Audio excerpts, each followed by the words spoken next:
तो भाई, आज की क्लास में जो कहानी सुनने वाले हो ना, उसको सुन के छाती अपने आप 56 इंच हो जाएगी। ये कहानी है मेवाड़ के शेरों की, पन्ना धाय, उदय सिंह, वीर जयमल मेड़तिया और 4 हाथों के देवता कल्ला राठौड़ की। और मजेदार बात क्या है, इन्हें लड़ते देख अकबर जैसा बादशाह भी कांप उठा था। चलो शुरू से पकड़ते हैं धागा। देखो भाई, सीन ऐसा है, मेवाड़ के बड़े बड़े सामंत दरबार में बैठे हैं। सामने पन्ना धाय, एक साधारण दाई नहीं, पूरा मेवाड़ जिसकी गोद में पलता है। पन्ना पूछती है, बताओ सामंतो, तुम बनवीर के नीचे क्यों बैठे हो? तुम्हारा राजा कौन है? सामंत बोले, सांगा जी के सारे बेटे तो मर गए, अब बचा कौन? बनवीर ही राजा है हमारा। पन्ना ने एकदम सीधी नजर से कहा, नहीं भाई, ये झूठ है। उदय सिंह जिंदा है और यहीं खड़ा है तुम्हारे सामने। सामंत धनसेन तिलमिला उठता है, पन्ना, तूने भी हमें यहीं पाया था। हमने सोचा नहीं था तेरे मन में इतना बड़ा पाप आ सकता है। तू अपने बेटे चंदन को राजा बनाना चाहती है और नाम दे रही है उदय सिंह का। अब यहाँ एक सेकंड रुकते हैं भाई। सोचो, सामने पूरी सभा, हर कोई पन्ना पर शक कर रहा है। कौन मानेगा कि एक माँ ने अपने बेटे की गर्दन कटवा दी होगी? पन्ना धीमे से बोली, तुम्हारी गलती नहीं है। दुनिया में ऐसा कौन मान लेगा कि माँ ने अपना ही बेटा कटवा दिया, पर सच्चाई यही है। फिर वो तर्क देती है, उदय सिंह का बचपन बूंदी में बीता, ननिहाल में। मेवाड़ वाले पहचानेंगे भी कैसे? एक काम करो, बूंदी वालों को बुलाओ। बूंदी के ननिहाल वाले आते हैं। उदय सिंह को देखते ही चिल्लाकर कहते हैं, अरे ये तो हमारा ही भांजा है, उदय सिंह। अब सामंतों की गर्दन अपने आप झुक गई। थोड़ी देर पहले जिसको चंदन कह रहे थे, अब वही मेवाड़ का सच्चा वारिस बनकर खड़ा था। फौरन फैसला, हमारा राजा कौन?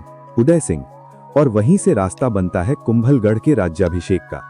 अब सीन दूसरा, एक तरफ उदय सिंह कुंभलगढ़ में, दूसरी तरफ चित्तौड़ की गद्दी पर अवैध कब्जा किए बैठा बनवीर। 1.5 साल तक बनवीर ने अपना राज चलाया। पीछे मंत्री संतरी लगे रहे, गद्दी मत छोड़, तू ही राजा है।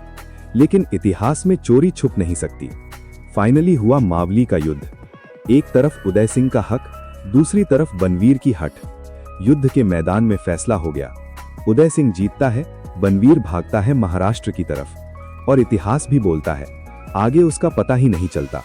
यहीं से पहली हेडिंग लिखो, उदय सिंह, कुंभलगढ़ से चित्तौड़ तक। अब उदय सिंह आराम से चित्तौड़ में शासन कर रहा है। साल है 1559।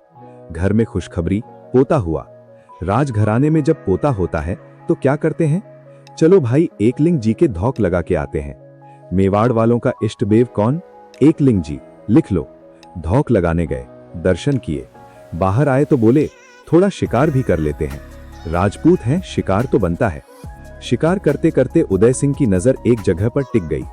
चारों तरफ पहाड़, बीच में समतल जमीन, हवा ठंडी, पानी की संभावना। राजा के मन में क्लिक हुआ, वाह क्या जगह है, यहाँ नया शहर बसाया जाएगा। क्यों भाई? जब राजा उदय सिंह, तो शहर का नाम क्या? उदयपुर लिखो। लोगों के लिए पानी, उदय सागर झील। राजा के लिए रहने को, मोती मगरी पर महल। मगरी मतलब पहाड़।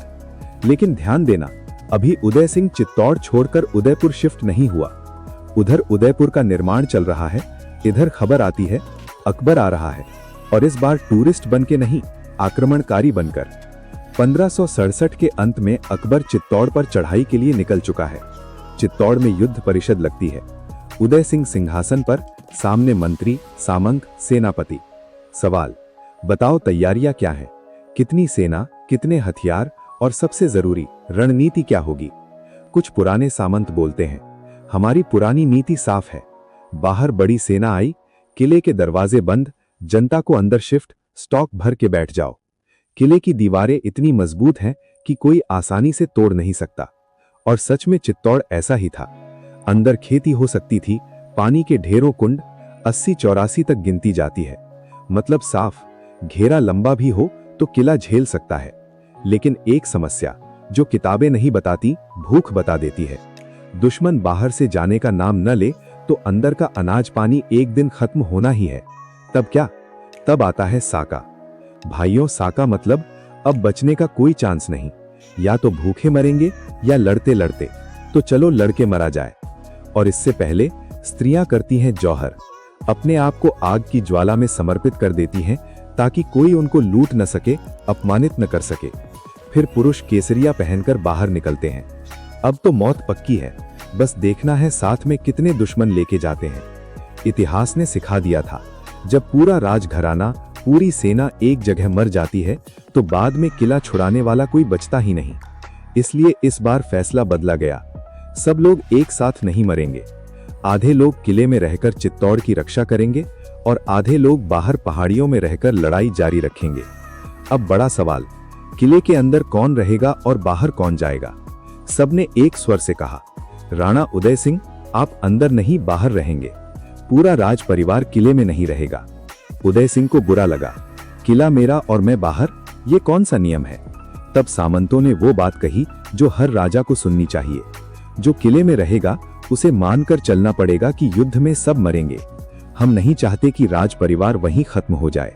राजा जिंदा रहेगा तो जनता की उम्मीद जिंदा रहेगी। यदि राजा मर गया तो प्रजा दुश्मन को ही अपना राजा मान लेगी और टैक्स उसी को देगी। फिर राज्य छुड़ाना लगभग नामुमकिन हो जाएगा। तो फाइनल फैसला, उदय सिंह परिवार समेत गिरवा की पहाड़ियों में जाएंगे, वहीं से छापामार युद्ध करेंगे। किले की रक्षा की जिम्मेदारी दी जाएगी दो नामों को, जयमल मेड़तिया और पत्ता चुंडावत। अब मजा आता है इनकी कहानी में। मेड़ता के वीरमदेव याद हैं? खानवा के युद्ध में गए थे राणा सांगा के साथ। उनके साथ उनका भाई रतन सिंह भी था। रतन सिंह वहीं शहीद हो गया। रतन सिंह की बेटी कौन? मीराबाई, जिसकी शादी हुई भोजराज से, जो राणा सांगा का बेटा था। वीरमदेव के बेटे का नाम जयमल, मतलब जयमल और मीराबाई कजिन। एक कजिन मेवाड़ की बहू, दूसरा मेड़ता का राजा। रिश्ता पुराना, जोड़ गहरा। फिर आया 1562, अकबर। मेड़ता पर हमला, जयमल हार गया, राज्य हाथ से गया। अब राजा से सीधा रोजगार की तलाश में निकला आदमी, और वो आया कहां? मेवाड़, अपने ननिहाल वाले रिश्तेदारों के पास, उदय सिंह के दरबार में। जयमल की सगी बहन फूल कंवर, उसकी शादी हुई फत्ता सिंह चुंडावत से। ठिकाना आमेट, राजसमंद। यही फत्ता सिंह का नाम बोलचाल में हो गया फत्ता या पत्ता, ताकि बच्चे आसानी से याद रखें, फूल और पत्ता। तो साफ रिश्ता, जयमल और पत्ता साले बहनोई। और दोनों को सौंप दिया गया, लो अब चित्तौड़ तुम्हारी जिम्मेदारी है। अकबर नीचे मैदान में डेरा डालकर बैठ गया। ऊपर किले में जयमल पत्ता, जनता अंदर, स्टॉक फुल, दरवाजे बंद। अकबर ने कहा, तोपे लगाओ, दीवारें दिन में तोड़ो, रात में सो जाओ। कुछ दिन में किला टूट जाएगा। तोपों की गड़गड़ाहट से दीवारों में दरारें पड़ी, कुछ हिस्से टूटे। मुगल कैंप में रात को जश्न, कल सुबह देखेंगे दीवार पूरी गिरेगी। सुबह उठकर देखा, जो दीवार कल टूटी थी वो रात में फिर से खड़ी हो चुकी थी। अकबर ने पूछा, भाई ये जादू कौन कर रहा है? किसका दिमाग इतना तेज है कि रात रात भर निर्माण हो जाता है? जवाब मिला, अंदर जो बैठा है ना, जयमल मेड़तिया, वही सब करवा रहा है।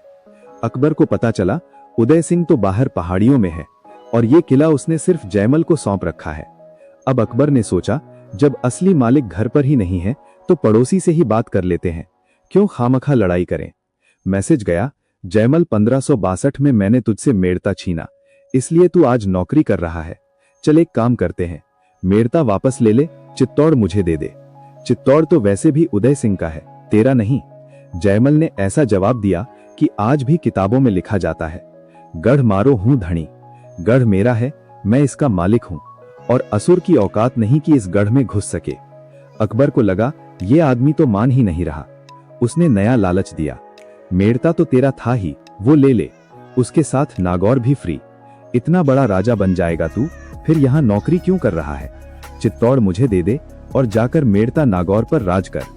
अब जयमल की दूसरी लाइन, इतिहास की क्लासिक लाइन, भूख न मिटे मेता न मिटे नागौर, राजवट भूख अनोखड़ी, मरिया मिटे चित्तौड़। मतलब मेड़ता नागौर से पेट की भूख आज नहीं तो कल मिट जाएगी, पर ये जो राजपूती वीरता की भूख है, ये तो बस मौत से ही मिटेगी, वो भी चित्तौड़ की मिट्टी पर मरकर। अकबर समझ गया, ये आदमी सोने चांदी जमीन जायदाद से नहीं बिकने वाला। अब अकबर ने बातचीत बंद और फिर से पूरी नजर युद्ध पर लगा दी। वो देखने लगा, रात को निर्माण कब होता है, कौन देखरेख कर रहा है। एक रात जयमल खुद दीवार पर चक्कर लगाते दिख गया। अकबर के हाथ में थी बंदूक, संग्राम। उसने निशाना साधा, गोली सीधी हार्ट पर नहीं पर पैर में लगी। जयमल किले की दीवार से गिर पड़ा, बुरी तरह घायल। उधर 4 महीने का घेरा, स्टॉक खत्म होने को, अंदर बैठी जनता हजारों की संख्या में। अब विकल्प क्या बचा था? वही पुराना साका। 1568 में चित्तौड़ का तीसरा साका हुआ। महिलाओं ने जौहर किया, आग में कूदकर देह त्याग दी। फिर पुरुषों की बारी, सबने केसरिया बाना पहना। जब सारे केसरिया लगाकर निकलने लगे तो जयमल की आंखों में आंसू आ गए। किसी ने पूछा, क्या हुआ जयमल जी? जयमल बोला, देखो आज तुम्हारे लिए भाग्यशाली दिन है। तुम्हें साके में देश के लिए मरने का मौका मिला है। तुम बाहर जाओगे और आज ऐसे लड़ोगे कि शायद सूर्य देव भी रथ रोक कर देखेंगे। दुर्भाग्य मेरा है, मेरे पैर में गोली लगी है, मैं खड़ा भी नहीं हो सकता। किला मुझे सौंपा गया था और आज अंतिम लड़ाई में मैं स्वयं लड़ भी नहीं पा रहा। इससे बड़ा दुख मेरे लिए कुछ नहीं। इतने में एक नौजवान सैनिक आगे आता है। नाम कल्ला राठौड़। कल्ला ने कहा, अंकल रो मत, आपको लड़ना है ना, आप मेरे कंधों पर बैठकर लड़ो। बस फिर क्या था, इतिहास का सबसे फिल्मी लेकिन सच्चा सीन बना। नीचे कल्ला, ऊपर जयमल। कल्ला के 2 हाथ तलवार चलाते, ऊपर बैठे जयमल के 2 हाथ भी हथियार चलाते। दूर से दुश्मन को ऐसा लगता जैसे कोई चतुर्भुज भगवान विष्णु धरती पर उतर आए हों। 4 हाथ, 4 हथियार, चारों तरफ कत्लेआम। इसीलिए कल्ला राठौड़ को कहते हैं 4 हाथों का देवता। आजकल जो तुमने मूवी RRR में देखा ना, कंधों पर बैठ के लड़ने वाला सीन, वो सीन सिनेमा ने राजस्थान से उठाया है। असल में वो सीन हमारे जयमल और कल्ला राठौड़ का था। लड़ते लड़ते पत्ता चुंडावत ने रामपोल पर वीर गति पाई, इसलिए उनकी छतरी वहीं बनी। जयमल और कल्ला हनुमान पोल और भैरव पोल के बीच लड़ते हुए शहीद हुए, यहीं उनकी छतरियां हैं। लगभग 8000 राजपूतों ने लगभग 40,000 मुगल सैनिकों को मार डाला। फिर भी संख्या अपना काम कर गई।